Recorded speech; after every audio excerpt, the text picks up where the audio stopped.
there's no need even to have a college degree at all, or even high school. कि भारत का education system रद्दी और कबाड़ है। देश तो पिछले 10 साल में इतना बदला है जितना पिछले 1000 साल में नहीं बदला, लेकिन एजुकेशन करिकुलम वो नहीं बदल रहा है, वो आज भी अपडेट नहीं हो रहा। पुरानी पढ़ाई, पुरानी केस स्टडी, पुराने सब्जेक्ट, वही पुरानी management theory. Indian education system नौकर बनाने का सिस्टम था, है और हमेशा रहेगा यदि इसमें कोई चेंज नहीं किया गया तो। मतलब सोच शुरू होती है नौकरी से, खत्म होती है नौकरी पे। स्कूल में गए, इसका मतलब नौकर बनने के लिए जा रहे हो। आपकी लाइफ का एम क्या है? नौकर बनना है जी।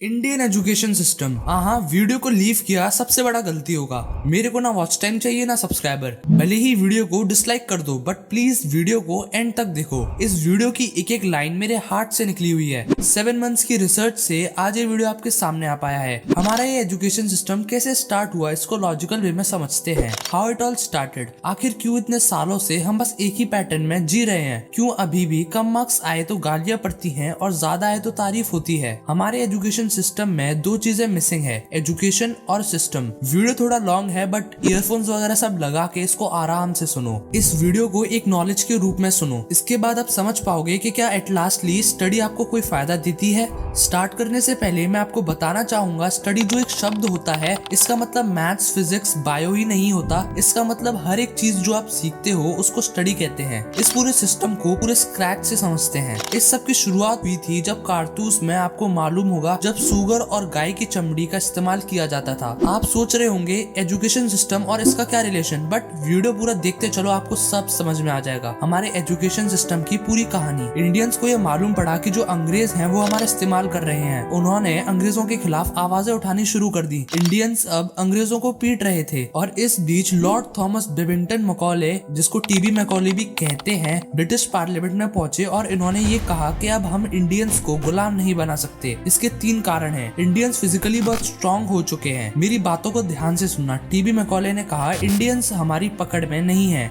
इंडियंस बहुत ताकतवर हैं, वो घी खाते नहीं पीते हैं। फिर अंग्रेजों ने इंडिया में शराब लाई। ईयर 1760 से पहले हमारे देश में शराब नहीं होती थी, उससे लोग घी की जगह शराब पीने लगे। अंग्रेजों ने इंडियंस को फिजिकली वीक कर दिया। दूसरा कारण बताया, इंडियंस फाइनेंशियली बहुत स्ट्रॉन्ग है। पार्लियामेंट में वो पूछे कितने स्ट्रॉन्ग। टीबी मैकॉले, जिनकी वजह से आज ये सब हो रहा है, उन्होंने कहा कि एक झोपड़ी में एक बूढ़ी औरत के पास वो गए और उससे उसका फाइनेंशियल कंडीशन वगैरह पूछा।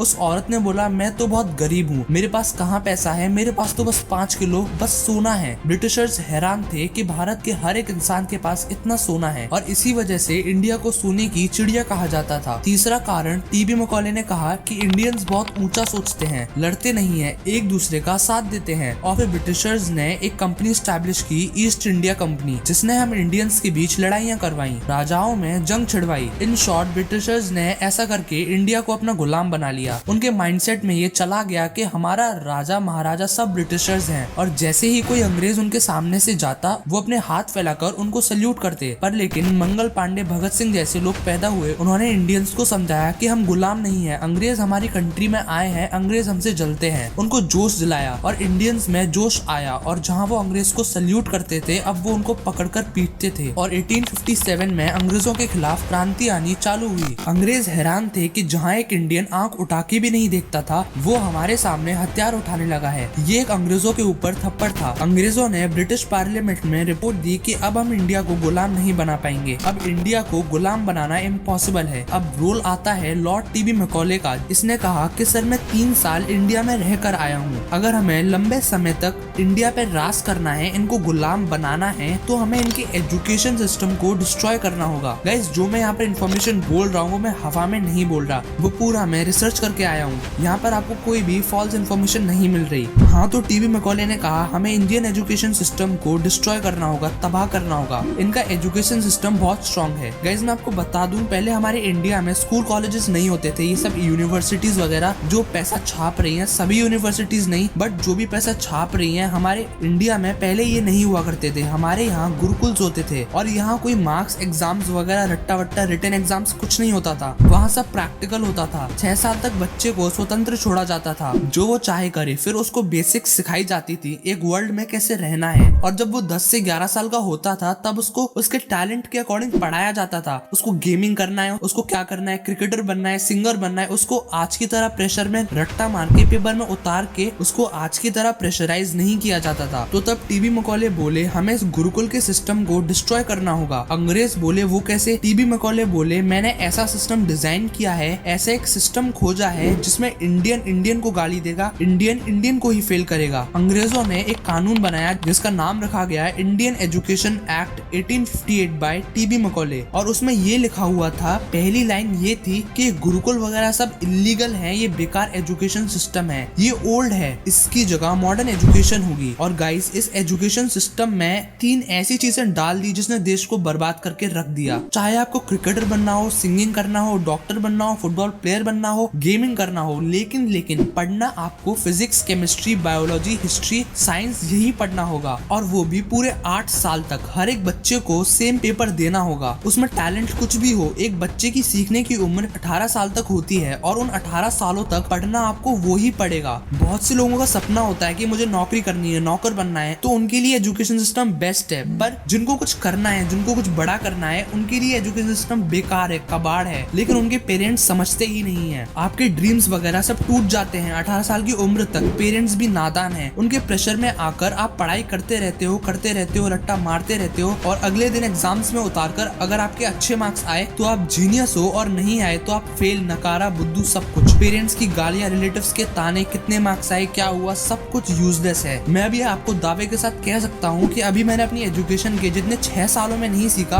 उतना मैंने इंटरनेट से 2 महीने में सीख लिया। 150 साल पुराना पैटर्न। गाइस आप खुद ही सोचो, ऑनलाइन का ये जमाना है, सब कुछ ऑनलाइन है, लेकिन हमारे एजुकेशन सिस्टम पूरा 150 सालों से सेम पैटर्न में चल रहा है। हम इतने आगे बढ़ चुके हैं लेकिन जो एग्जाम्स, जो इंडियन एजुकेशन सिस्टम है वो सेम। मेरे पापा की जो किताबें थी वही मेरे पापा की हैं, बस हल्के फुल्के चेंजेस हैं। और गाइस टीबी मैकॉले ने ये कहा था कि सर ये ऐसा एजुकेशन सिस्टम है कि आगे आने वाले 1000 सालों तक हम कुछ भी नहीं कहेंगे, लेकिन फिर भी इंडिया हमारा गुलाम होगा। और एज अ रिजल्ट आप देख ही सकते हो आज हमारा इंडिया पूरा फॉरेन कंट्रीज पे डिपेंडेंट है। Google, YouTube, Facebook, Snapchat, Twitter, Instagram, आप कोई भी प्लेटफॉर्म उठा के देख लो, बहुत कम ही ऐसे प्लेटफॉर्म्स है जो इंडिया में बने हैं, क्योंकि सारी क्रिएटिविटी वगैरह सब स्कूल वाले मार देते हैं। आप फॉरेन एजुकेशन सिस्टम्स को देखो, वो कैसे बच्चों को पढ़ाते हैं। गाइस निर्णय आप पर है, या तो आप अपने टैलेंट को पहचानो या उसी स्टडी को करो, या पेरेंट्स के प्रेशर में आकर वही 150 साल पुराना एजुकेशन सिस्टम को पढ़ते रहो किसी और के सपनों को पूरा करने के लिए।